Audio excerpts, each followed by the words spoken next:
दुश्मन हमेशा ये चाहेगा कि हमारे देश के अंदर कोई ना कोई बीमारी बनती रहे और ये वो कोशिश कर भी रहा है। जो वो पाकिस्तान बोलता है कि ब्लीड इंडिया थ्रू 1000 कट्स, उसका मतलब क्या है? वो चाकू लेके थोड़ी काट रहा है हमें, यही तो काटने का तरीका है। इस कम्युनिटी को उससे लड़वाओ, उसको इससे लड़वाओ। ये पहलगाम करवाया कि उनको आइडेंटिफाई करवाओ, हिंदू बताओ, ये दिखाओ कि सिर्फ हिंदू को मारा है। ये सब चीज दिखाने के लिए, दिस इज ऑल प्रोपेगेंडा। ये बहुत घटिया लोग हैं, इनका कोई धर्म नहीं है, ये आपके धर्म को एक्सप्लॉइट करते हैं। उसने जानबूझ के बताने की कोशिश कर रहा है कि इंडिया और पाकिस्तान क्यों अलग है और हिंदू और मुसलमान क्यों अलग हैं। हम भाई भाई की तरह रह सकते हैं, पर ऐसे घटिया लोग रहने दें तब तो। आप भारत को छेड़ोगे तो भारत आपको चाटा मार देगा। हमने किसी निर्दोष को नहीं मारा, हमने आतंकवादियों को मारा और भारत सरकार का स्टैंड बिल्कुल क्लियर था। तुम यहाँ आतंकवाद फैलाओगे, मैं तुम्हें तुम्हारे घर में घुस के मारूंगा। बांग्लादेश में जितने भी पाकिस्तानी फोर्सेस थी उन सबको हमने घुटने पे लाके नंगा खड़ा किया था। तब हमने बांग्लादेश को बांग्लादेश क्यों बनाया? हमारे पास एक राज्य है पश्चिमी बंगाल, हम एक पूर्वी बंगाल बना सकते थे। पाकिस्तान सिर्फ इस बात पे लड़ लेता है कि चाइना उसको सपोर्ट कर देगा और एक major chunk of Indian arm forces वहां पे कमिट हो जाएंगे। जिस दिन भारत सरकार चाहेगी इंडियन आर्म फोर्सेस पीओके लाके वापस दे देंगे। पाकिस्तान सुधर नहीं सकता, पाकिस्तान सुधर नहीं सकता और पाकिस्तान पे कभी भरोसा किया नहीं जा सकता। Hi sir, welcome to the misfit humans podcast. Hello Dhruv. Sir, पिछले कुछ दिनों में हमने बहुत सारी चीज़ें देखी, बहुत सारी ऐसे सर्कमस्टांसेस थे जहाँ पे it was completely a war like situation and I am proud to be an Indian, to be an Indian citizen and I am very proud of the Indian government that we were well prepared for everything. Sir, मैं ये जानना चाहता हूँ that how well is India prepared for an actual, number one. Also I want to know the power dynamics and the strategic capabilities of India when it comes to an actual. सबसे पहले मैं वहां से शुरू करता हूँ कि what is meant by an actual. Right. जो अभी सब चल रहा था उसको लाइक सिचुएशन ही बोलते हैं जी। So there are certain things which are called like stores and there are certain circumstances which are called like situation. जी। राइट। एंड जैसा आप जानते हो कि एक कहावत है कि मोहब्बत और जंग में सब जायज़ है, तो व्हेन इट कम्स टू फिर वहाँ पे सब कुछ होता है। वो पुराने ज़माने की तरह नहीं है कि जैसे हम सुना करते थे कि एक शंख बजेगा और युद्ध शुरू और एक शंख बजेगा और युद्ध खत्म। There are no breaks technically. Okay. एक बार जब आप वॉर में कमिट हो गए तो आप हर तरीके से कमिट हो। और आजकल की हम अगर बात करें तो इसको मॉडर्न वॉरफेयर बोलते हैं। जी। सो यहाँ पे मैं आपको समझाता हूँ कि वॉर जो होता है एक हॉट सिनेरियो होता है जिसको हम कन्वेंशनल वॉर बोलते हैं कि वहां पे फिर टैंक्स मूव कर रहे हैं, इन्फेंट्री मूव कर रही है, एयर अटैक्स हो रहा है, सब कुछ हो रहा है। और एक हो जाता है लो इंटेंसिटी कॉन्फ्लिक्ट्स, जैसे जो अटैक्स वगैरह होते हैं, ये सब वॉर का ही पार्ट है। अब जो आज की डेट में जो मैं समझ रहा हूँ आपका क्वेश्चन किस तरफ को इंडिकेट कर रहा है, जो इंडिया पाक जो सिनेरियो चल रहा था, आप देखिए इसमें हुआ क्या। एक अटैक हुआ जी। इंडिया ने उसको रिस्पॉन्ड करा, स्पेसिफिक टारगेट्स को जो 10 आउटफिट्स थे उनको अटैक करा। ठीक है। तो there was one escalation by Pakistan, then उसको हमने रिस्पॉन्ड करा। उसके बाद पाकिस्तान ने फिर एक्ट करा। ठीक है, हमने जब सीज फायर अबोरोगेट कर दिया, हमने इंडस वाटर ट्रीटी को अबोरोगेट किया, हमने ये सारे एक्शंस लिए। This is also like thing. ठीक है। उसके बाद क्या होता है, पाकिस्तान ड्रोन्स भेजता है तो वो हमारी आईबी को ब्रीच करता है। आप समझ रहे हैं? अभी तक क्या हुआ था, हमने जो वहां पे असॉल्ट किया टेरर आउटफिट्स पे, हमारे एयरक्राफ्ट्स इंडिया की बाउंड्री के अंदर थे। राइट। हम हायर ऑल्टीट्यूड पे गए, हमने प्रिसीशन एमुनिशंस को यूज किया, म्यूनिशन को, और उनको स्पेसिफिक टारगेट करा। जी। हमने लाइन क्रॉस नहीं किया, हमने बॉर्डर क्रॉस नहीं किया। ठीक है। जब आप कन्वेंशनल वॉर में आ गए तो बॉर्डर क्रॉस होता है, क्रॉस बॉर्डर ऑपरेशन शुरू हो जाते हैं। देखिए, सिर्फ क्रॉस बॉर्डर ऑपरेशन नहीं, हमने फोर्सेस को मूव कर दिया। मतलब कि हमारी पैदल सेना, हमारे आर्मर, हमारे मैकेनाइज्ड फोर्सेस वो बॉर्डर को क्रॉस करके पाकिस्तान की टेरिटरी में चले गए। हमारे एरोप्लेन्स, हमारे फाइटर जेट्स क्रॉस करके उनके एयर स्पेस में चले गए। राइट। हमारे वॉरशिप्स उनके मैरीटाइम बाउंड्रीज में चले गए। राइट। यहाँ पे ये होता है कि आपने जो लाइन थी उसको, बॉर्डर को ब्रीच कर दिया। अब यहाँ से जो होगी, ये पुराने जमाने की तरह नहीं है कि वहां सिर्फ सैनिक लड़ रहे हो। इसमें चीजें फिर एस्केलेट होंगी। आप वहां पे एक तो तीनों सर्विसेज को यूज करना शुरू करेंगे। ओके। यानी कि आर्मी भी यूज हो रही है, एयरफोर्स भी और नेवी भी, वो सब लग रहे होंगे। उसके बाद वहां पे साइकोलॉजिकल वॉरफेयर मेजर्स भी चल रहे होंगे, जियो पॉलिटिकल प्रेशर्स भी चल रहे होंगे, साइबर अटैक्स भी हो रहे होंगे, और प्रोपोगेंडास भी हो रहे होंगे, सैबोटेजेस भी हो रहे होंगे। ये सारी चीजें चल रही होंगी। अब जैसे मैं आपको एक एग्जांपल देता हूं कि किसी भी में आप इलेक्ट्रॉनिक मेजर्स यूज करते हैं और उसको काउंटर करने के लिए आप इलेक्ट्रॉनिक काउंटर मेजर्स यूज करते हैं, ECM। ओके। फिर दुश्मन उसको काउंटर करने के लिए इलेक्ट्रॉनिक काउंटर मेजर्स यूज करता है, ECCM। ओके। और उसके बाद उसकी थर्ड लेयर भी आ जाती है। एंड अभी आर्टिफिशियल इंटेलिजेंस भी आ गया है, तो आप उसको भी यूज कर रहे होंगे। जैसे फॉर एग्जांपल कि दुश्मन हमारे किसी पॉपुलर नेता का या किसी बड़े अधिकारी का वॉइस क्लोन करके जी एक मैसेज बनाए और उसको वायरल कर दे। राइट। और उसको नॉर्मली आइडेंटिफाई करना बड़ा डिफिकल्ट होता है। तो उस टाइप की चीजें। उसके बाद में मिस इन्फॉर्मेशन क्रिएट करना। उसके बाद में जो आपके सिस्टम्स हैं, जो आपके एरोप्लेन्स हैं, जो आपके डिफेंस मैकेनिज्म के सिस्टम्स हैं, उनको हाईजैक करना थ्रू सॉफ्टवेयर, हैक कर लेना। आपके जो फाइनेंशियल इंस्टीट्यूशंस हैं उनको हाईजैक कर लेना। उसके बाद में आप समझिए जैसे स्टॉक मार्केट क्रैश करा देना।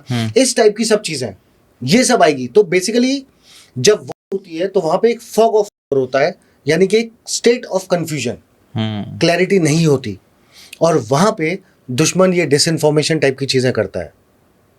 जैसे आपको एक एग्जांपल दूं, महाभारत के युद्ध में द्रोणाचार्य थे जी, उनको हराना बड़ा मुश्किल था, और उनके एक बेटे भी थे, अश्वत्थामा। तो यहां पे एक प्रोपेगेंडा किया गया कि एक हाथी जिसका सेम नाम था उसका गला काटा गया, और द्रोणाचार्य को बोल दिया गया कि अश्वत्थामा मर गया। उन्होंने अपने हथियार डाल दिए और वो बैठ गए। तो महारानी द्रौपदी के भाई ने उनका सर काट दिया। ये मिसकम्युनिकेशन करा जाता है ऑन पर्पस। तो ऐसा किसी भी सेना में आप वो सर्कमस्टेंसेस क्रिएट कर देते हो, झूठी खबर फैलाना, ये सब कुछ उसमें इन्वॉल्व होता है। तो अब जब आप वॉरफेयर देखोगे तो उसमें ये सब कुछ होगा।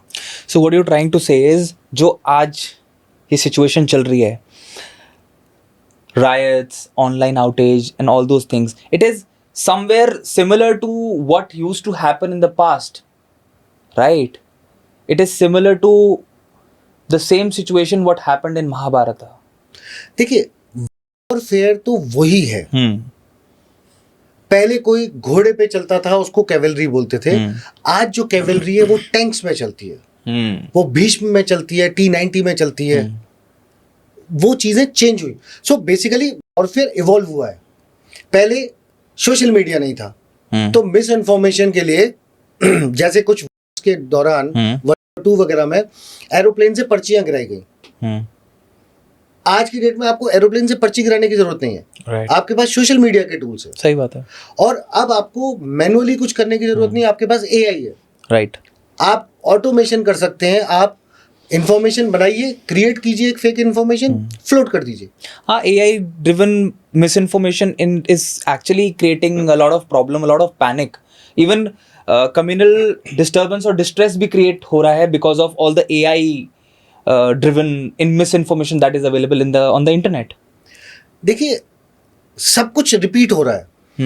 जब अंग्रेज यहाँ थे और वो डिवाइड एंड रूल पॉलिसी करते थे, तो वो हमारे मंदिरों के सामने, जो रिलीजियस इंस्टीट्यूशंस है हमारे, उनके सामने कोई जानवर को काट देंगे। हम उसके लिए सेंटिमेंटल हैं, हम उस चीज के लिए इमोशनल हैं। राइट। आज तो आपको करना नहीं है, बस एक फेक फोटो बनाना है और वायरल कर देना है। यहाँ पे हमारा डिस्क्रिशन बहुत इंपॉर्टेंट हो जाता है। इसीलिए ये समझना बहुत ज़रूरी है हम सबको एज सिटीजन्स कि अगर ऐसी कोई चीज़ सामने आती है तो उस पर एकदम से रिएक्ट नहीं करना है, उसको वेरीफाई करवा लीजिए सच भी है कि नहीं। But what really happened in the last few days, इससे एक चीज तो समझ में आ गई that our government, our people are very well prepared to counter all these misinformations and threats that are there on the internet. Because India ने बहुत proactively इन चीज़ों को, इस तरीके की फेक इंफॉर्मेशन को डिसमेंटल कर दिया. What is your say on this? आपके इस क्वेश्चन का आंसर देने के लिए मैं आपको 2 दिन पहले का एक सिनेरियो बताता हूँ जी. पाकिस्तान ने टर्की से आए हुए ड्रोन्स को यूज करके जी. बहुत सारे ड्रोन्स, छोटे छोटे ड्रोन्स इंडिया में भेज दिए और हमारे एयर डिफेंस सिस्टम ने उनमें से ज्यादातर को हवा में ही डिस्ट्रॉय कर दिया. राइट. लेकिन फिर भी कुछ फिल्टर आउट होके इधर उधर गिर गए. जी. ऑल्दो हमारा सिस्टम बहुत रोबस्ट है और कोई भी जो ड्रोन पाकिस्तान से आया वो जिस टारगेट के लिए आया था वो अचीव नहीं कर पाया. लेकिन ध्यान रखने वाली बात यह है कि छलनी कितनी भी स्ट्रांग हो, 1-2 तिनका क्रॉस कर ही जाता है. और ये वही 1-2 तिनका होता है जो प्रॉब्लम क्रिएट करता है. राइट. सो नाउ जहां हम कॉन्फिडेंट हैं कि हमारा सिस्टम बहुत रोबस्ट है, हम कॉन्फिडेंट हैं कि ऐसी कोई भी मिस इन्फॉर्मेशन जो आ रही है उसको हम रोकने में सफल होंगे. उस टाइम पे जस्ट इन केस अगर कोई ऐसी चीज लीक होके आती भी है तो we should be prepared for that. अगर हमें कोई भी ऐसी चीज बोल रहा है, आपको आइडिया लगेगा कि यार ये मैं विश्वास कैसे कर लूं. राइट.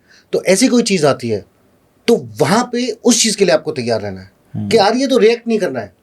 किसी ने आपके, जिस भी आप समुदाय से बिलोंग करते हैं, कोई बोले कि आपके समुदाय के खिलाफ कुछ हुआ है, रुक जाइए, सब्र कीजिए, पुलिस को बताइए, लोकल एडमिनिस्ट्रेशन को बताइए, they will verify it for you. Right. ये बहुत जरूरी है क्योंकि दुश्मन आपको कमजोर करना चाहता है. 2 भाइयों को आपस में लड़ा के पड़ोसी का फायदा होता है. तो हमें ये समझना चाहिए कि क्या हम 2 भाइयों को लड़ना चाहिए. पहले ये तो देख लो कि जो इन्फॉर्मेशन है वो सच भी है कि नहीं है. राइट. और अगर सच है भी तो बात करेंगे ना. सरकार है, सिस्टम है, हिंदुस्तान है, पुलिस है, एडमिनिस्ट्रेशन है, फौज है, सब कुछ है हमारे पास.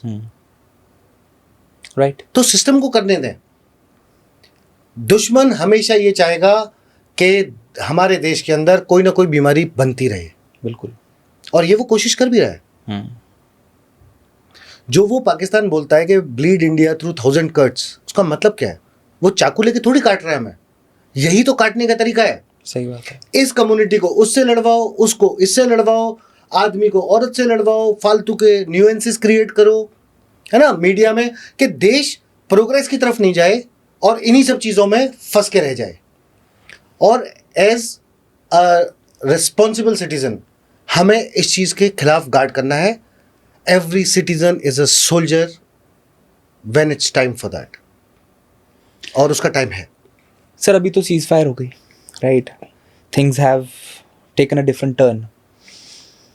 अगर दोबारा वो एक सिचुएशन होती है तो आपके हिसाब से पाकिस्तान को कौन सी कंट्रीज हैं जो सपोर्ट करेंगी? जैसे हमने अभी देखा कि टर्की ने बहुत खुलेआम पाकिस्तान को सपोर्ट किया. What do you think if something like this happens again?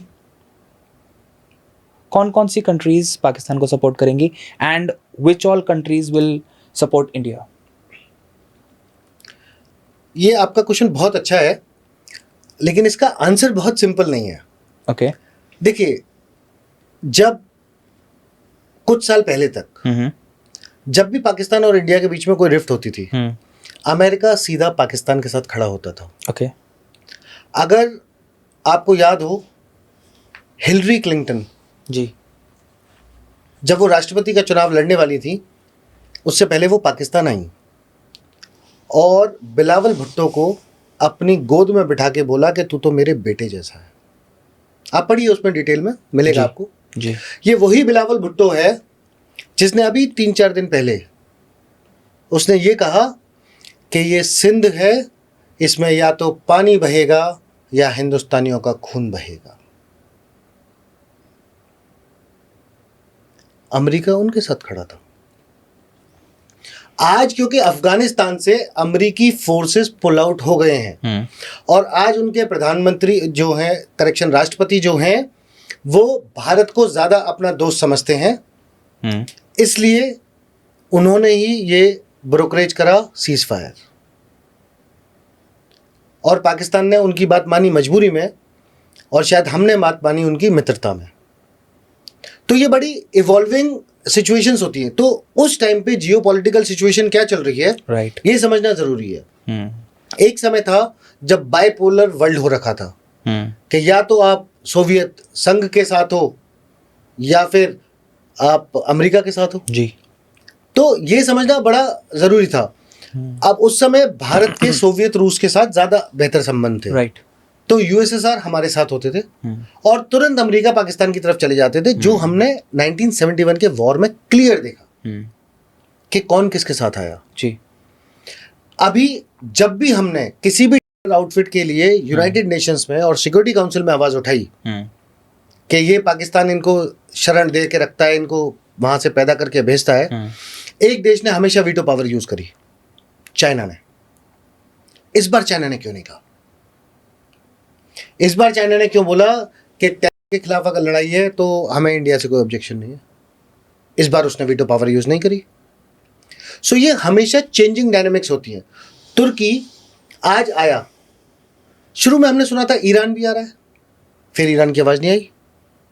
OIC जो इस्लामिक कंट्रीज हैं उसमें से तुर्की को छोड़ के पाकिस्तान के साथ कोई भी नहीं आया, राइट। आज हमारी जो सरकार है उसने पिछले कुछ सालों में कुछ एफर्ट्स किए अरब देशों के साथ। आज अरब देश भारत का सपोर्ट करते हैं बजाय पाकिस्तान का। तो ये डायनेमिक्स है ग्लोबल जियोपॉलिटिकल जो मूव करती रहती है, इवॉल्व होती रहती है। अब जैसे फ्रांस है, जापान है, ऑस्ट्रेलिया है, इनके साथ हमारे स्ट्रेटेजिक संबंध है। तो हमें ये पता है कि हमारी किसी से भी लड़ाई हो रही है तो या तो ये हमारे साथ आएंगे या फिर ये न्यूट्रल होंगे, ये हमारे खिलाफ नहीं खड़े होंगे।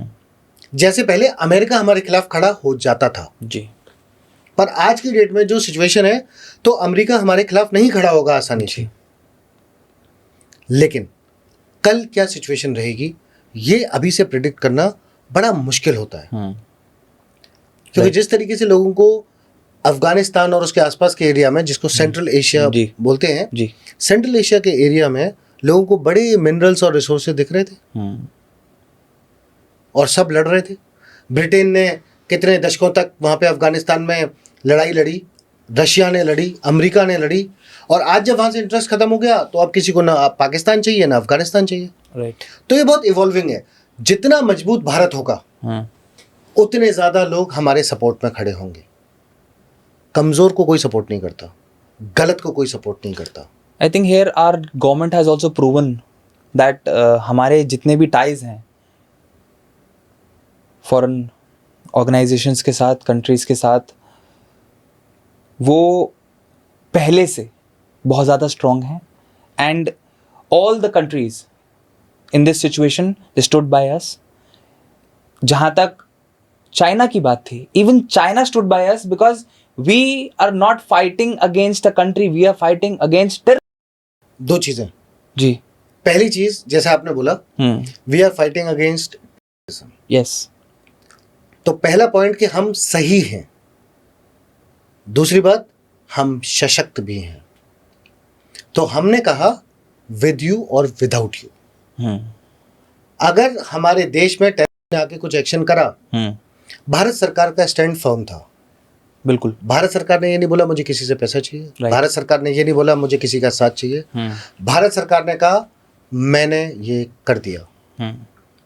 आप अगर प्रेस रिलीज को आप पढ़ेंगे तो आपको पता चलेगा हमने रात में टेरर कैंप्स के ऊपर अटैक किया जी, और अगले दिन सुबह हमारे एनएसए साहब ने, डोभाल सर ने बहुत सारे इंपॉर्टेंट कंट्रीज के उनके जो पैरेलल ऑफिसर्स हैं उनको फोन करके ब्रीफ कर दिया। राइट।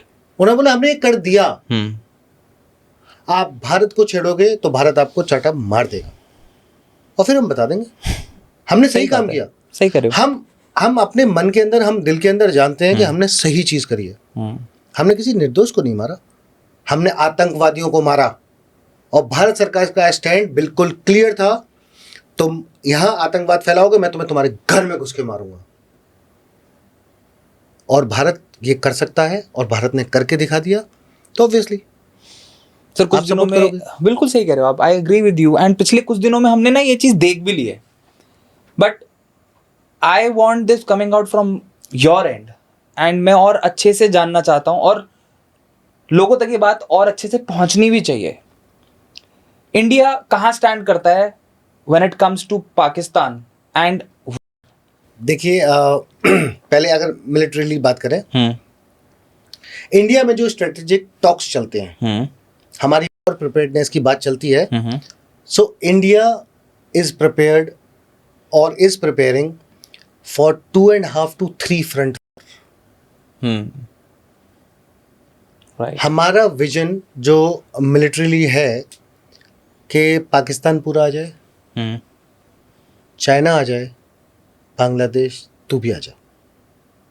उस सिनेरियो में हमारे पास क्या जितने नंबर्स में फोर्स चाहिए वो है, क्या जितने नंबर्स में रिजर्व चाहिए क्या वो है, जितना हमें सैटेलाइट्स, जितना एयर पावर, जितनी नेवल पावर हमें चाहिए क्या वो सब है। जब आप चाइना से, जैसे मैं आपको एक छोटा सा एग्जांपल देता हूँ, लोग कुछ टीवी पे ना कंपैरिजंस करते हैं, तो किसी ने बोला कि अगर पाकिस्तान के पास शाहीन है और ये है तो हमारे पास अग्नि 5 है। अग्नि 5 पाकिस्तान के लिए नहीं है। अगर अग्नि 5 चलानी है तो हम बीजिंग को ठोकेंगे ना, इस्लामाबाद के लिए तो बहुत कुछ है हमारे पास।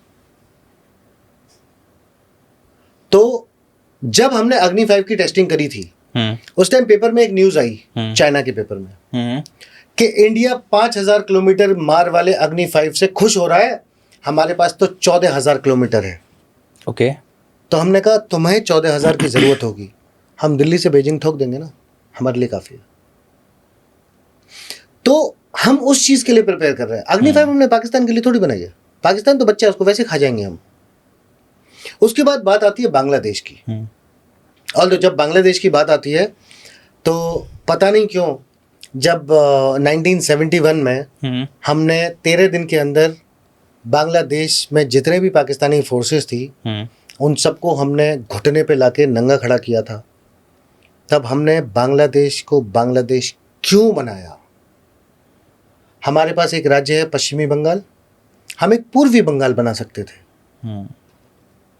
हम चिकन स्नैक की प्रॉब्लम से हमेशा के लिए निजात पा सकते थे।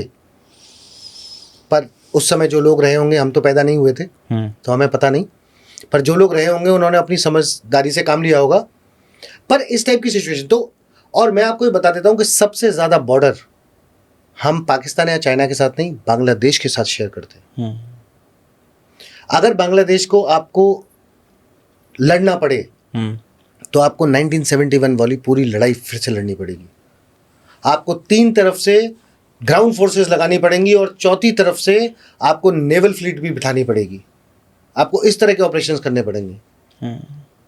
तो हम उस तरीके के लिए प्रिपेयर्ड है। अब वहां पे पाकिस्तान वो कहीं स्टैंड नहीं करता। पाकिस्तान सिर्फ किस बात पे लड़ लेता है कि चाइना उसको सपोर्ट कर देगा और एक major chunk of Indian arm forces वहां पे कमिट हो जाएंगे। ऑल्दो उसके लिए भी तैयारियां हैं, हम प्रिपेयर्ड हैं उसके लिए भी। तो अदरवाइज पाकिस्तान कहीं स्टैंड नहीं करता। अकेले अगर सिर्फ इंडिया और पाकिस्तान की हम बात करें तो किसी भी तरीके से मैच नहीं करता। अब जैसे वो बोलता है कि उसके पास कुछ अच्छी बैलिस्टिक मिसाइल्स हैं, तो जब लड़ाई होती है तो आपके पास ये नहीं होता कि आपके पास भी हाथी है और मेरे पास भी हाथी है। सवाल ये भी आता है कि आपके पास कितने हाथी हैं और मेरे पास कितने हाथी हैं। राइट। और उसके बाद जब आपका हाथी दौड़ के आएगा उसे रोकने के लिए मेरे पास क्या सिस्टम है और आपके पास क्या सिस्टम है और कितना है। राइट। कि फॉर एग्जांपल अगर पाकिस्तान हाथी रोकने के लिए एक सिस्टम रखता है और वो एक बार में 10 हाथी रोक सकता है, वो तब क्या करेगा जब मैं 500 हाथी भेजूंगा। और बहुत तरीके से लड़ी जाती है। कुछ ऐसे एरियाज होंगे जहां पे हम पाकिस्तान को अंदर आने देंगे क्या जा, ओके, क्योंकि शायद हम उसको जो आईबी है वहां पे मारने की बजाय हम उसे एक बेटर अच्छी जगह मारना चाहेंगे, जैसे किलिंग ग्राउंड कहा जाता है। तो किलिंग ग्राउंड में अपनी चूजिंग कर रखूंगा। राइट, हम अपने आप डिसाइड करेंगे कि हमें कहां से पेनिट्रेट करना है, कितना पेनिट्रेट करना है। राइट।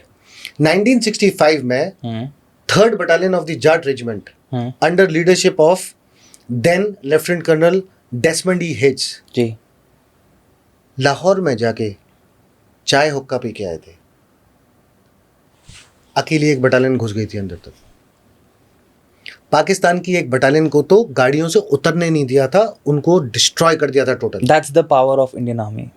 एग्जैक्टली, ये भी याद रखना है। लेकिन हम लाहौर गए वाघा के थ्रू, बाटापोर के थ्रू, क्योंकि इंडियन आर्मी ने उस टाइम पे डिसाइड करा होगा कि हमें कहां से जाना है।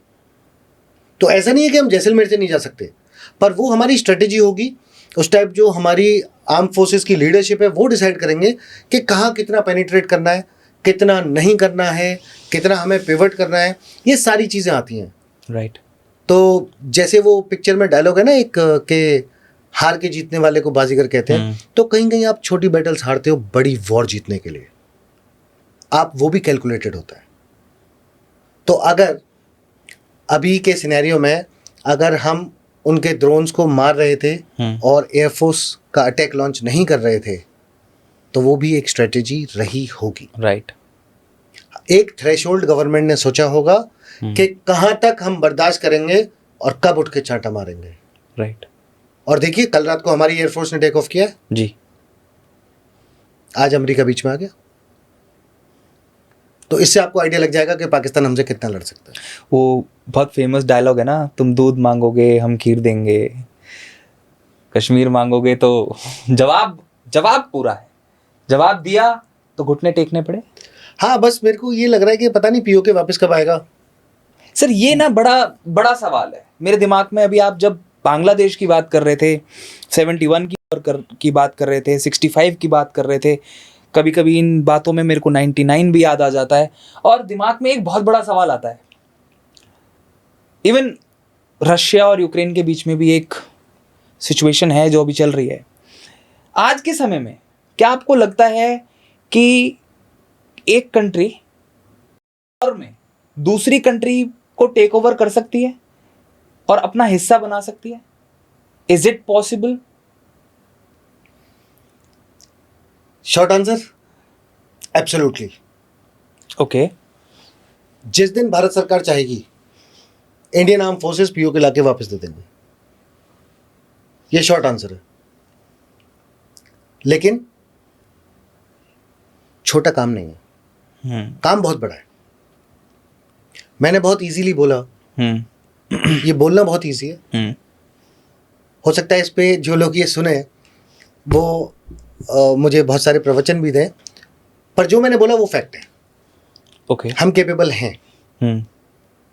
पॉलिटिकल विल की बात आती है, जिस दिन वो कहेंगे उस दिन काम होगा। लेकिन उस काम में बहुत सारा पैसा लगेगा, बहुत सारी फोर्सेस लगेंगी और आसान काम नहीं होने वाला है। क्योंकि आप समझिए कि कारगिल वो जो बैटल हुई उसमें भी बहुत सारे लॉसेस हुए, बहुत पैसा लगा, बहुत एफर्ट्स लगे। आपको कारगिल क्रॉस करके जाना है। सही बात है। और आपको स्कार्दू, गिलगिट, बाल्टिस्तान तक जाना है।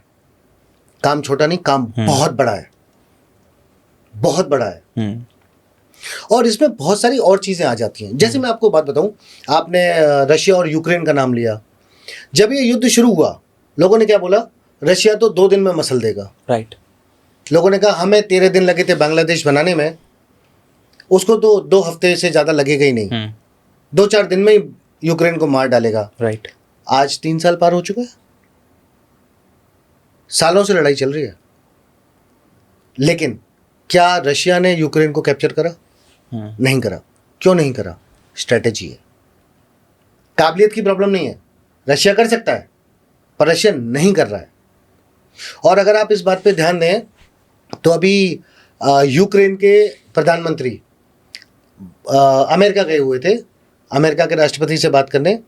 और वहां पे बड़ा हीटेड कुछ डिबेट हो गई थी इनकी प्रेस रिलीज के टाइम पे, और बड़ा उसका मीडिया और सोशल मीडिया पे हंगामा मचा। उसमें अमेरिका के राष्ट्रपति ने कहा कि आप इसलिए लड़ रहे हैं क्योंकि आपको एयर डिफेंस हमने दिया है, राइट। आप आज तक इसलिए लड़ पा रहे हैं क्योंकि हम आपके पीछे खड़े हैं। तो वो सारे सिनेरियोज भी आएंगे जिस दिन भारत सरकार ये कहती है कि पीओके को वापस क्लेम करना है और हमारी आर्म फोर्सेस जाती है, तो वहां पे सिर्फ पाकिस्तान की नब्ज नहीं दब रही होगी, वहां से सीपैक का रास्ता कट रहा होगा। Sir given the ceasefire अभी जो हुआ है, क्या आपको लगता है कि Pakistan is strong enough to engage in aggressive action against India? देखिए, आपका जो क्वेश्चन है कैन का आंसर है yes, but how long is the point. नहीं, क्योंकि बहुत ज़्यादा फाइनेंशियल अनरेस्ट है, बलूचिस्तान मूवमेंट जो है वो भी बहुत ज़्यादा एक्टिव हो गया है आफ्टर व्हाट जस्ट हैपेंड। तो ऐसी सिचुएशन में आपने जब यस बोला तो मुझे लगता है कि यार कहीं ना कहीं मेरा थॉट प्रोसेस है कि मुझे लगता है कि मुझे तो मुश्किल लगता है। अगेन मैं वहीं पे आ रहा हूँ हाँ। कि क्या पाकिस्तान एग्रेसर बन सकता है? आंसर है यस, पर पॉइंट ये है कि एग्रेसर बन जाएगा पर कितने दिन चलेगा? राइट। तो आप रेस में दौड़ना शुरू कर दोगे, पर दौड़ कब तक पाओगे? तो पाकिस्तान की जो कैपेसिटी है वो 5-7 दिन से ज्यादा की नहीं है, तो वो इतना ही लड़ सकता है। राइट। वो कटोरा लेके क्यों भागा? अभी उसको उसकी औकात पता है ना। दूसरा जो आपने पॉइंट कहा कि अभी जो बलूचिस्तान में हो रहा है, देखिए आप किसी को 70 साल से 75 साल से ऑपरेस करके रखोगे, किसी की बहन बेटियों को उठा लोगे, किसी के घर के बेटों को, बुजुर्गों को सड़क पे सबके सामने गोली मार दोगे, बेकसूरों को, राइट। कब तक सहेगा? सही कह रहे हो सर, बिल्कुल अग्री। तो बलूचिस्तान में वो हो रहा है। अभी सिंध वाले भी करेंगे, अभी देखना आप, वो भी कब से त्राईमाम त्राईमाम चिल्ला रहे, परेशान है। गिलगित बाल्टिस्तान में जो पीओके के लोग हैं उनके तो कोई मानव अधिकार है ही नहीं। कहता है आजाद कश्मीर, और आजाद कश्मीर में कश्मीरी कोई बचा ही नहीं है, सब पंजाबी पहुंच गए वहां। सारे ये बाजवा मुसलमान जितने भी हैं वहां के, पंजाबी मुसलमान सारे पाकिस्तान के वहां बैठे हुए हैं, कश्मीरी तो छोड़ा ही नहीं। तो वो तो देश टूटने वाला है, उसके तो टुकड़े होने हैं, 3-4 टुकड़े तो वो तय हैं। लेकिन जब तक है तब तक वो अपने अंदर अनरेस्ट को रोकने के लिए ये सब नौटंकियां कर रहा है। वो रिलीजन कार्ड खेलता है। असीम मुनीर ने यही भाषण दिया था अभी थोड़े दिन पहले, और ये भाषण देते ही उसने पहलगाम करवा दिया। तो आप समझो ये बहुत घटिया लोग हैं, ये इनका कोई धर्म नहीं है, ये आपके धर्म को एक्सप्लॉइट करते हैं। उसने जानबूझ के बताने की कोशिश कर रहा है कि इंडिया और पाकिस्तान क्यों अलग है और हिंदू और मुसलमान क्यों अलग हैं, जबकि हम सब जानते हैं कि 2-4 पीढ़ी पहले हम सब सेम स्टॉक से आए हैं, हम भाई भाई की तरह रह सकते हैं। पर ऐसे घटिया लोग रहने दें तब तो। तो पूरा पाकिस्तान की वो इस्लामिक आइडियोलॉजी जिसको लेके वो, जिसके कर्टन के अंदर वो ये सारे खेल खेलते हैं, उस पे पूरा पाकिस्तान इकट्ठा रहे करने के लिए ये पहलगाम करवाया कि उनको आइडेंटिफाई करवाओ, हिंदू बताओ, ये दिखाओ कि सिर्फ हिंदू को मारा है, ये सब चीज दिखाने के लिए। This is all propaganda. Right. ये सिर्फ अपना उल्लू सीधा करने के लिए कि असीम मुनीर की कुर्सी बची रही थोड़ी और वहां पे जो अनरेस्ट हो रहा है वो थोड़ा कंट्रोल में आ जाए और फौज को और फंड्स मिल जाए, एक जस्टिफिकेशन बन जाए। मानसिकता का फर्क है सर, मानसिकता का फर्क है, हकीकत में मानसिकता का फर्क है। रीजन बीइंग कहीं ना कहीं अभी मैं आपसे बात करते करते again it's a breaking, Pakistan ceasefire violation कर चुका है। मैंने तो कहा ही था कि पाकिस्तान सुधर नहीं सकता, पाकिस्तान सुधर नहीं सकता और पाकिस्तान पे कभी भरोसा किया नहीं जा सकता। मैं वही कह रहा हूं कि भारत को मजबूर किया जा रहा है, और हो सकता है कि इस मजबूरी में इस बीमारी को जड़ से खत्म करने के लिए भारत को डिसाइसिव एक्शन सच में लेना पड़ जाए, मिलिट्री एक्शन लेना पड़ जाए। इसीलिए मैं और आप जब बात कर रहे थे कि आर्म फोर्सेस इसीलिए हमेशा अलर्ट पे रहती है, और ख़ासतौर पे उस देश की जिसके पड़ोस में ऐसा नासूर पैदा हो। ना समझ कह लो, समझ से बाहर कह लो, मुझे तो कभी कभी ये बात समझ में ही नहीं आती, जब अभी सब कुछ खुद ही सेटल डाउन करने की पॉइंट पे आया, और खुद ही मुझे लगता है कि सरकार जो है ना उनके हाथ में कुछ है ही नहीं। मौलाना आसिम साहब के साथ प्रॉब्लम ये है कि वो एक मदरसा छाप जर्नल है और उनको रिटायरमेंट से पहले अपनी पोस्ट रिटायरमेंट सिक्योर करनी है। अब उनके पास दो ऑप्शन है, या तो वो अपना 5 साल का एक्सटेंशन ले लें, या फिर शहबाज शरीफ को भी इमरान खान के पास भेज के खुद राष्ट्रपति की कुर्सी पर बैठ जाएं, जैसे परवेज मुशर्रफ बैठे थे, जियाउल हक बैठे थे, और वो हिस्ट्री को रिपीट करें। वो एक सेल्फिश आदमी अपने निर्दोष सैनिकों को मरवाना चाहता है। मैं किसी से तो कह रहा था कि अगर वो तमीज़ का व्यक्ति होता तो मैं उसको ऐसे नहीं बोल रहा होता, दुश्मन होने के बावजूद उनकी रैंक और उसकी उम्र देख के मैं सर करके एड्रेस करता, क्योंकि ये हमारे संस्कार हैं भारत के। हम दुश्मन के भी रैंक और सीनियरिटी के हिसाब से उनको सम्मान देते हैं, लेकिन ऐसे घटिया लोग अमन शांति रहने ही नहीं देना चाहते। ये अपने सेल्फिश गोल्स के लिए कुछ भी कर सकता है। सैनिक मरे, आवाम मरे, उसे फर्क नहीं पड़ता। क्या लगता है आपको, पाकिस्तान की करंट लीडरशिप और मिलिट्री एस्टैब्लिशमेंट तैयार है वॉर के लिए, फुल स्केल वॉर करे? नहीं है, पर वो सिर्फ अपनी रोटियां सेकना चाहते हैं निर्दोषों की लाशों के ऊपर। और ये जो IMF से इन्होंने $1 बिलियन का जो फंड लिया है, what do you think, it was just about getting the sanction done and attack India again? Obviously आप सोचिए ना कि आप इवेंट्स को देखिए। अटैक होता है पहलगाम में, TRF बोलता है मैंने किया, 2 दिन बाद TRF फिर से बोलता है कि मैंने किया, 3 दिन बाद बोलता है नहीं किया, पाकिस्तान बोलता है नहीं किया। जब यूनाइटेड नेशंस की प्रेस रिलीज में TRF को टेररिस्ट ऑर्गेनाइजेशन घोषित करना था, पाकिस्तान ने उसका अपोज किया, जबकि हम सब जानते हैं कि TRF कुछ भी नहीं है, लश्कर का एक बच्चा है, और जिसको जैश और HM दोनों सपोर्ट भी कर रहे हैं। उसके बावजूद तो पाकिस्तान की फितरत वही है, जब उसे पैसे चाहिए थे तो अमेरिका ने बोला होगा सीज फायर कर, उसने बोला कर दिया, पैसे मिल गए, फिर से लड़ाई चालू। अब क्या लगता है आपको कि इंडिया फुल फ्लेजेड वॉर में जाएगी पाकिस्तान के साथ, तो क्या चाइना उसको सपोर्ट करेगा, क्या वो न्यूट्रल रहेगा? जहाँ तक मैं समझता हूँ और जितना मैं भारत को समझता हूँ कि भारत आसानी से फुल फ्लेज में नहीं जाएगा, ओके, क्योंकि भारत शांति बना के रखना चाहता है जी। लेकिन भारत को मजबूर किया जा रहा है, तो भारत को मिलिट्री एक्शन तो लेने पड़ेंगे। अभी जैसे सीज फायर वॉयलेशन हुआ है, तो उसका जवाबी फायरिंग से होगा। इस पूरे प्रकरण में अगर आप देखो, भारत ने अपना स्टैंड बड़ा क्लियर रखा है। भारत ने सिर्फ रिस्पॉन्ड करा है, क्यूरेटेड रिस्पॉन्ड करा है, प्रिसिशन रिस्पॉन्ड करा है। जितना उन्होंने एस्केलेट किया हमने उतना ही किया है, यानी कि हमारा जो भी एक्शन रहा वो नॉन एस्केलेटरी रहा, राइट। और हमारा पहले से भी रहा है कि हम किसी पे हमला नहीं करते। बिल्कुल। हाँ, अगर कोई हमला करेगा तो हम मुंह तोड़ के जवाब देते हैं, राइट, लेकिन हम पहल नहीं करते। तो अभी भी मुझे यही लगता है कि भारत पहल नहीं करेगा, लेकिन अगर पाकिस्तान ऐसी कोई हिमाकत करेगा तो उसको मुंह तोड़ जवाब भी देगा।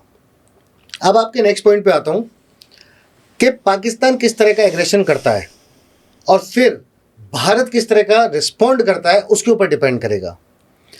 अगर भारत POK रिक्लेम करने की कोशिश करता है तो वहां पे चाइना की नब्ज दबेगी। चाइना कहता है कि चाइना ने 30 बिलियन या 40 बिलियन डॉलर्स खर्च किए हैं CPEC प्रोजेक्ट पे। वो चाइना का बहुत इंटरेस्टेड मैटर है। चाइना ने अफ्रीका, आधा सा अफ्रीका उसने अपने डेट ट्रैप में फंसाया हुआ है, और वहां से जो भी मिनरल्स वगैरह वो लेता है, उसको चाइना लाने के लिए प्राइमरीली एक ही रास्ता होता था, और वो रास्ता होता था अंडमान के नीचे से, स्ट्रेट ऑफ मलाका से शिप्स को क्रॉस कराता है और चाइना लेके आता है, जहां पे इंडिया बड़े आसानी से एक नेवल ब्लॉकेड लगा के और उनको रोक सकता है। बहुत कम फोर्स के साथ हम उसको रोक सकते हैं। इसीलिए चाइना ने हम्बनटोटा पोर्ट श्रीलंका में लिया, गवाडर पोर्ट पाकिस्तान से लिया। एक स्ट्रिंग ऑफ पर्ल्स की थ्योरी पे उसने काम किया इंडिया को सर्किल करने के लिए, और इंडिया ने उसको बहुत अच्छे से काउंटर किया। तो चाइना को समझ में आया कि वो वहां पे इंडियन ओशन में इंडिया से नहीं लड़ पाएगा, तो बिजनेस कैसे चले, तो इसलिए सीपेक आया। सीपेक को लाने के लिए उसने पाकिस्तान से शक्सगम वैली को अपने आप को डोनेट करवा लिया, जहां से काराकोरम हाईवे बनाया, और उसके बाद पीओके से होते हुए ये सीपेक की रोड्स एंड हाईवेज गुजरते हैं। अगर पीओके हिंदुस्तान में वापस आ जाता है, हमारा फिर से हिस्सा बन जाता है, तो चाइना को हमारे थ्रू जाना पड़ेगा। राइट। पाकिस्तान को तो डेथ ट्रैप में फंसा लिया, क्या हिंदुस्तान को फंसा सकता है? मैं नहीं समझता इतना आसान होगा। उस केस में चाइना को कटोरा लेके भारत से भीख मांगनी पड़ेगी कि हमें परमिशन दो, जो शायद चाइना ना चाहे। इस तरह जब उसका इकोनॉमिक इंटरेस्ट पे दबाव पड़ेगा, तो चाइना का इन्वॉल्वमेंट यकीनन संभव है। I think that's the major reason why you think that China will continue to support Pakistan continuously, right? Exactly. In fact अगर आप देखो तो स्कार्दू एयरबेस पे चाइना के JF-17 एयरक्राफ्ट की सबसे बड़ी खेप रखी हुई है। तो जब हमने ढोकलाम में एयरक्राफ्ट लैंडिंग्स करी, तो उसके सामने स्कार्दू में चाइनीज एयरप्लेन लेके पाकिस्तान का एक बहुत बड़ा एयरबेस बना हुआ है। I think that's the reason why they call themselves the Iron Brothers. Exactly. क्योंकि उनको पता है कि दोनों के पेट पे लात पड़ जाएगी अगर हिंदुस्तान ने, या जब हिंदुस्तान ने अपना पीओके वापस ले लिया। But how do you think India इस रिलेशनशिप को स्ट्रैटेजिकली देखता है? देखो, ये बहुत स्ट्रेटेजिक पॉइंट है, राइट। और मैं उसके अलावा भी आपको चीजें बताता हूँ। चाइना का एक तो सीपेक इंटरेस्ट है, उसके अलावा आजकल हम बैटरी पावर की तरफ काफी मूव कर रहे हैं, और जिसमें लिथियम एक बहुत इंपॉर्टेंट इंग्रेडिएंट है। लिथियम के जो सोर्सेज हैं उसमें चाइना एक बहुत बड़ा सोर्स है वहाँ का। उसके अलावा कुछ कंट्रीज हैं जो साउथ अमेरिका में हैं, और कुछ साल पहले पता चला कि जो पीओके का एरिया है वहाँ पे लिथियम के बहुत बड़े रिजर्व्स हैं, जिसको चाइना टैप करना चाहेगा। राइट। क्योंकि चाइना चाहेगा उसकी मोनोपोली बनी रहे, जो अभी बनी हुई है। लेकिन ऐसे में अगर हम पीओके को वापस मिला लेते हैं, तो हम भी एक बड़ी पावर बन जाएंगे। राइट। रियूजेबल बैटरीज जो होती हैं उसके एरिया में, with these lithium deposits coming our way, तो क्या चाइना चाहेगा? कभी नहीं। क्योंकि चाइना को एशिया या साउथ एशिया का हीरो बनने से अगर कोई रोक सकता है, तो वो सिर्फ हिंदुस्तान है। और इसी वजह से जो चाइना से परेशान देश थे, छोटे छोटे वियतनाम, कंबोडिया, थाईलैंड, सिंगापुर, ये सब भारत के दोस्त बने, क्योंकि उनको पता था कि चाइना से अगर उनको कोई बचाता है तो वो सिर्फ इंडिया है। आप देखिए ताइवान के साथ इसने क्या करने की कोशिश की। तो चाइना ये कभी नहीं चाहेगा कि हिंदुस्तान उससे ज़्यादा शक्तिशाली बने, और हिंदुस्तान शक्तिशाली बन रहा है। तो एक छोटी सी कील जूते में चुबो दो कि आदमी दौड़ नहीं पाए। वो कील है पाकिस्तान, और उसको घुसाने वाला है चाइना। कहीं ना कहीं अभी हम जब इन सारी चीज़ों की बात करते हैं, तो बलूचिस्तान मूवमेंट जो है, that is at this point, जैसे आपने बोला ना कि चाइना पाकिस्तान को उस कील की तरह इस्तेमाल करता है इंडिया के लिए, कहीं ना कहीं इस समय पे बलूचिस्तान पाकिस्तान के लिए वो कील बना हुआ है। इनफैक्ट एक कील नहीं, उससे बहुत बड़ा कुछ। बलूच लोगों को ऊपर जब से हिंदुस्तान पाकिस्तान अलग हुए, देश आज़ाद हुए, तब से ही उनको ऑपरेस करके रखा हुआ है। पाकिस्तान ने ऐसा कोई गंदा घिनौना काम नहीं है जो बलूच लोगों के साथ नहीं किया। बलूचिस्तान हिस्टोरिकली एक अलग ही, जैसे जम्मू कश्मीर होता था और राजा का फैसला था कि मैं किधर जाऊं, सेम सिचुएशन थी बलूचिस्तान की। और उस टाइम मोहम्मद अली जिन्ना ने इनको धोखा दिया, इनको बोला कि अभी के लिए साथ रहो, आप अलग देश हो। और तब से बलूच लोग अपनी आज़ादी मांग रहे हैं जो उनको नहीं मिली। इतना ऑप्रेस करा गया है। तो बलूचिस्तान के लोग, जो बलूच लोग अपनी आज़ादी के लिए, अपनी इंडिपेंडेंस के लिए लड़ रहे हैं, मैं पर्सनली सोचता हूं कि वो बिल्कुल सही चीज़ है, वो गलत नहीं है। वो हिंदुस्तान से कब से मदद मांग रहे हैं, पर हमने एक पॉलिसी करी हुई थी कि हम अपने पड़ोसी देशों के इंटरनल मैटर्स में हस्तक्षेप नहीं करते, इंटरफेयर नहीं करते हैं। शायद इसीलिए हम नहीं कर रहे, लेकिन पर्सनली अगर आप मुझसे पूछो तो मैं समझता हूं हमें करना चाहिए। आपको क्या लगता है कि how can India use the Pakistan Balochistan situation diplomatically and militarily? देखिए, डिप्लोमेटिकली तो यूनाइटेड नेशंस में जब बलूच लोग गए और अब भी वो अपनी आवाज़ उठाने जाते हैं, तो भारत को खुल के उनका समर्थन करना चाहिए। डिप्लोमेटिकली एब्सोल्युटली करना चाहिए, 100% करना चाहिए, ऐसा मैं सोचता हूं। बलूच लोग हमारे ही तो थे और वो आज भी हमें अपना मानते हैं। बिल्कुल। हमारी बाउंड्री चाहे अलग हो गई हैं, लेकिन हमारे ऐतिहासिक एक परिवार रहे हैं हम, हमारे दिल के रिश्ते हैं। बिल्कुल। वो हमारे भाई हैं, तो हम उनसे अपना पल्ला कैसे झाड़ सकते हैं? बिल्कुल नहीं झाड़ना चाहिए, हमें उनके साथ खड़ा होना चाहिए, पहली चीज़। दूसरी चीज़, हम ये भी जानते हैं कि बलूच लोग सही हैं, पाकिस्तान उनके साथ गलत करता आ रहा है। तो क्या सही के साथ खड़ा होना गलत हो सकता है? कभी नहीं हो सकता। तो जब हमें पता है कि बलूच लोग सही हैं, तो हमें सही के साथ खड़ा होना चाहिए। बिल्कुल। और अब आ जाता है तीसरा पॉइंट, मिलिटरीली। ये जानते हुए कि पाकिस्तान बलूचों के साथ क्या कर रहा है, और ये जानते हुए कि पाकिस्तान हिंदुस्तान के अंदर क्या कर रहा है, मुझे कोई कारण समझ नहीं आता कि मिलिटरीली भी हम बलूच लोगों के साथ खड़े क्यों ना हो। जब पाकिस्तान गलत है और उनके साथ अत्याचार कर रहा है, तो मुझे लगता है इसमें कोई गलत नहीं होगा कि अगर हम उन्हें ट्रेनिंग दें, उनको सपोर्ट करें और हर तरीके से उनके साथ खड़े हों।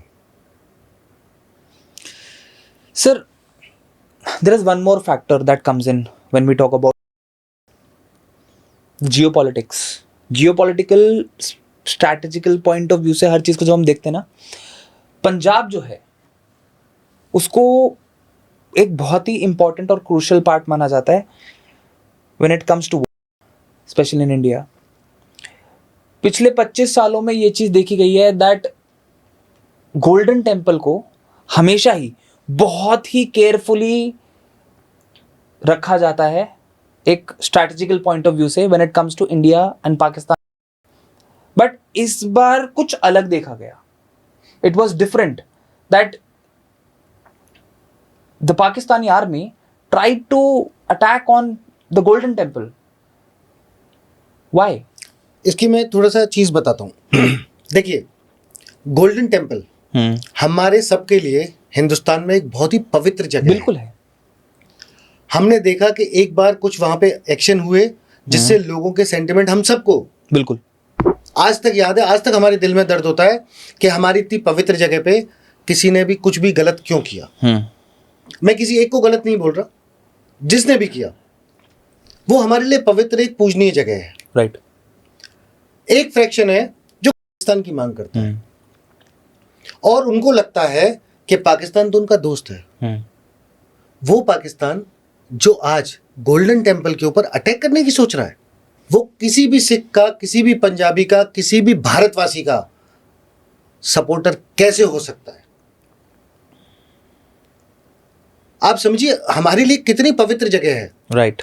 एक एक आदमी के दिल से चीजें हैं। हमें पता है हम परेशानी में होते हैं, हम दौड़ के वहां माथा टेक के आते हैं। राइट। हमें वहां जाके एक शक्ति मिलती है। बिल्कुल। और जो कुछ पाकिस्तानी लोग हैं वो भी मानते हैं, उनके लिए भी पूजनीय है। राइट।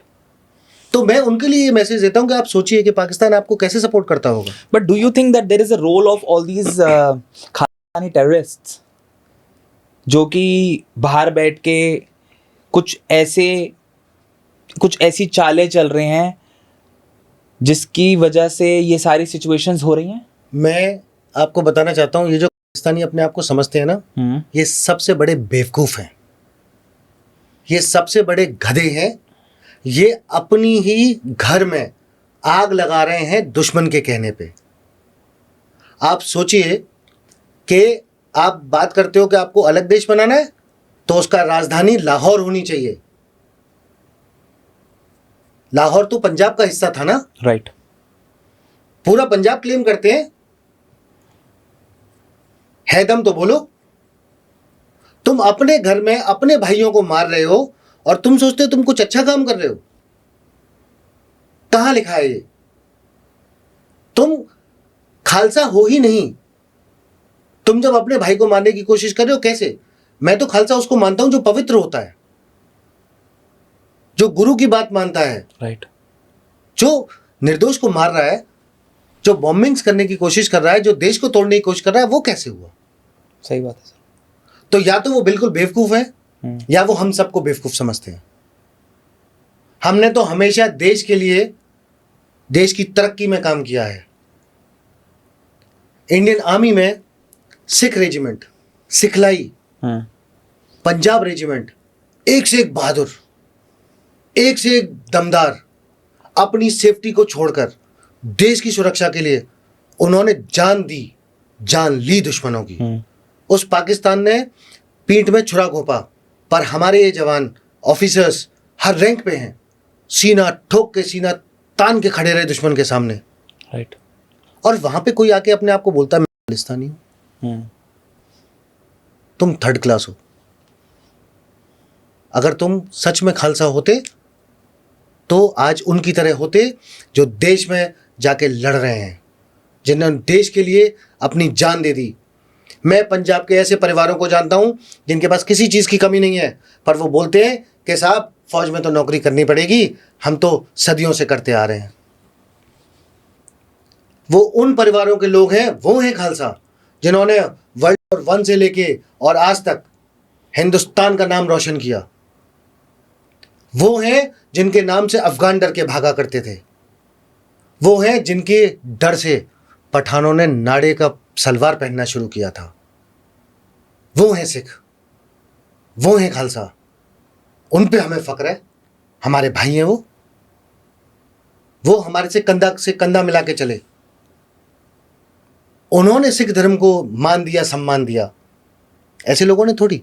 जो चोर है वो सिख नहीं है। Sir, I am very proud. I come from a family. My great grandfather was in the armed forces. He was a part of the armed forces. He was proudly part of the armed forces, sir. तो आप दुनिया में कहीं भी चले जाओ, मैं हिंदुस्तानी हूं, मैं दुनिया में कहीं भी जाता हूं, अच्छी से अच्छी जगह, खराब से खराब जगह, मुझे एक सिख दिखता है, एक मुझे पग दिखती है, मुझे लगता है मेरा भाई है, मैं सुरक्षित हूं। मैंने तो यही देखा, यही सीखा है। सर, इन सभी सिचुएशंस में will come to an end to today's podcast. I really want to know जो हो रहा है उस हिसाब से, can we trust these people just because some president, some leader says कि ceasefire कर दो? पाकिस्तान मैं विश्वास नहीं कर सकता। जब अटल बिहारी वाजपेयी जी दोस्ती का हाथ बढ़ा रहे थे, उन्होंने कारगिल किया था। जब शिमला एग्रीमेंट होना था तो उनकी लीडरशिप इंदिरा गांधी जी के पैरों में पड़ी थी। और मैं बताता हूं, आज भी अगर भारत कुछ एक्शन करेगा तो आज भी पाकिस्तानी लीडरशिप हमारी आज की सरकार के भी पैरों में पड़ी होगी। इनके ऊपर मैं कभी विश्वास नहीं कर सकता। ये दोगले हैं, चोर हैं, ये सिर्फ भाई को भाई से लड़वा सकते हैं। मैं विश्वास कभी नहीं करूंगा।